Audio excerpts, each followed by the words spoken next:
Clipper Audio presents No Mark Upon Her by Deborah Crombie, narrated by Jenny Sterlin and directed by Kathleen Gormley.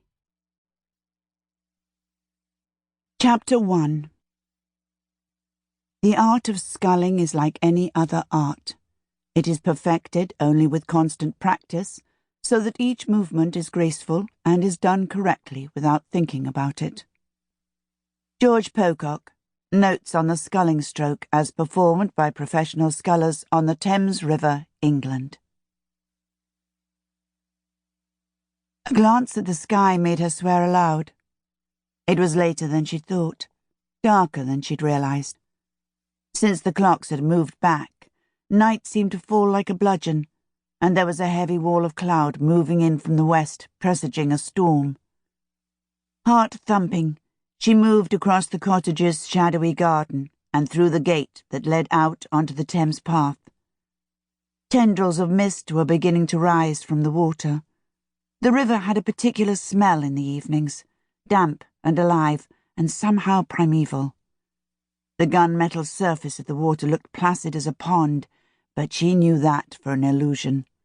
The current, swift here as the river made its way towards the roar of the weir below Hambledon Mill, was a treacherous trap for the unwary or the overconfident.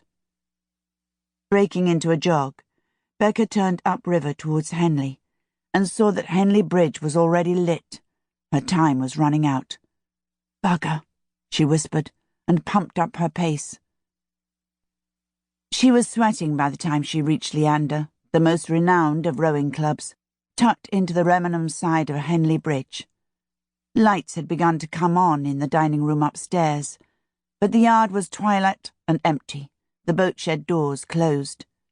The crew would be doing their last training session of the day in the gym, accompanied by the coaches, and that suited Becca just fine.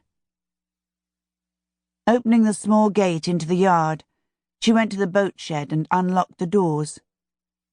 Although her boat was up on an outside rack, she needed access to her oars, which were stored inside.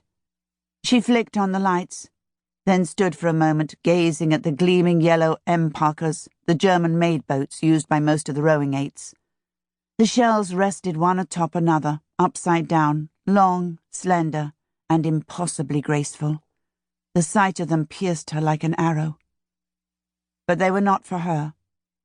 She'd never been suited for team rowing, even at university, when she had rowed in the women's eight.